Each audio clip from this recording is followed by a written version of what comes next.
নমস্কার বন্ধুরা, সুজিতা কিচেনে আপনাদের সকলকে স্বাগত। আজকে একটা বিটের রান্না করব। আর এই বিট বাড়িতে কেউই খেতে চায় না, আর বিশেষ করে বাড়িতে ছেলে, মানে আমার ছেলে শাকসবজি থেকে দেখলে তো দূরে থাকে, আর বিট থাকলে তো 10 হাত দূরে।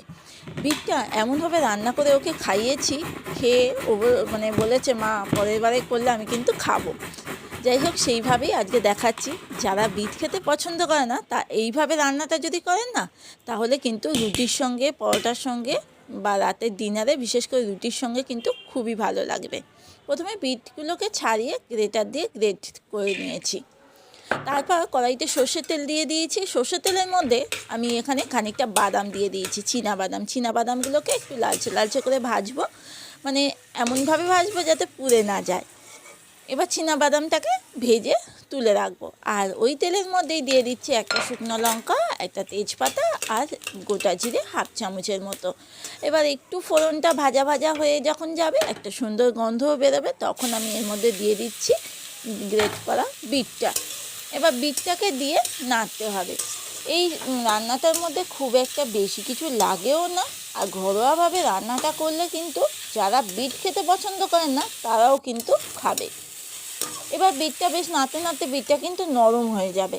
এবার বিটটা নাড়তে নাড়তে তার মধ্যে আমি একটু দিয়ে দিয়েছি একটু গ্রেট করা আদা, অল্প একটু দিয়েছি। তার মধ্যে হলুদ দিয়েছি অল্প করে পরিমাণ মতো, একটু চিনি দিয়েছি, আর তার মধ্যে একটু হলুদ দিয়েছি।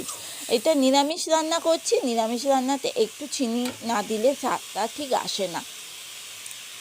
এবার আমি 2খানা আলু, সিদ্ধ করা আলুটাকে হাত দিয়ে এইভাবে স্ম্যাশ করে দিচ্ছি। আলুটা দিলে বেশ মাখো মাখো জিনিসটা আসে।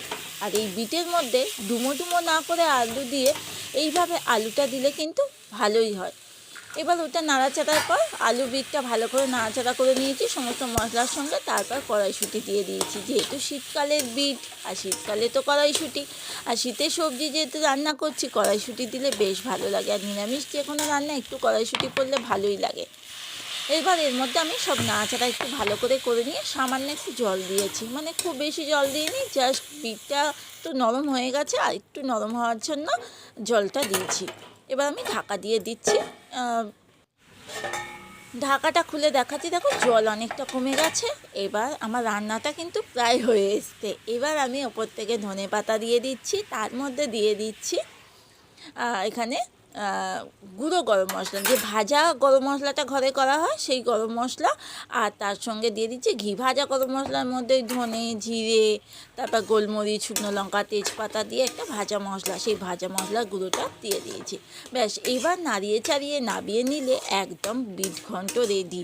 যারা বিট খেতে পছন্দ করে না তারাও কিন্তু এই ঘন্টটা খাবে। আর হ্যাঁ, বিটটা যখন ঠান্ডা হয়ে যাবে তারপরেই কিন্তু ভাজা বাদামটা দেবেন। ভাজা বাদামটা না তো নরম হয়ে যায়, আর বেশ এই রান্নাটা মানে এই তরকারিটা খেতে খেতে বাদামগুলো মুখে পড়লে না খেতেও খুব ভালো লাগে। রান্নাটা একদম রেডি হয়ে গেছে। এই যে এবার দেখুন, এইভাবে বাড়িতে একবার অন্তত রান্না করুন। যারা বিট খায় না তারাও কিন্তু চেটে পুচে এই রান্নাটা খাবে। আমার ছেলে একদম বিট পছন্দ, মানে আমার ছেলে তো শাকসবজি খুব একটা খায় না, বিট পছন্দও করতো না, তারও কিন্তু ভালো লেগেছে। আশা করি বাড়িতে এইরকম ছেলেপুলে থাকলে তাহলে অবশ্যই এইরকমভাবে রান্নাটা করে দিতে পারেন। আজকের মতো আসছি বন্ধুরা, আবার চলে আসবো নতুন কোনো রেসিপি নিয়ে। সবাই ভালো থাকবেন, সুস্থ থাকবেন, অনেক অনেক ভালোবাসা রইল।